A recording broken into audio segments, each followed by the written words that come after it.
В чем разница между лампадкой и свечой? В характере огня и задачи. Свеча – это как вспышка молнии.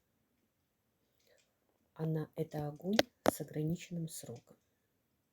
Ты зажигаешь свечу с намерением, она горит, сгорает, и действие завершено.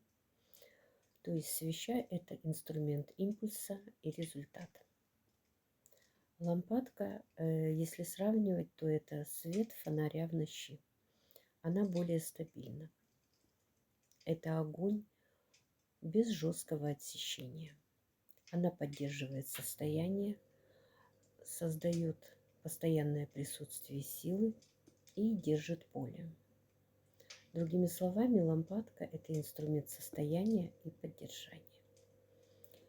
И в соответствии с этим свеча и лампадка могут выполнять и выполняют разные задачи.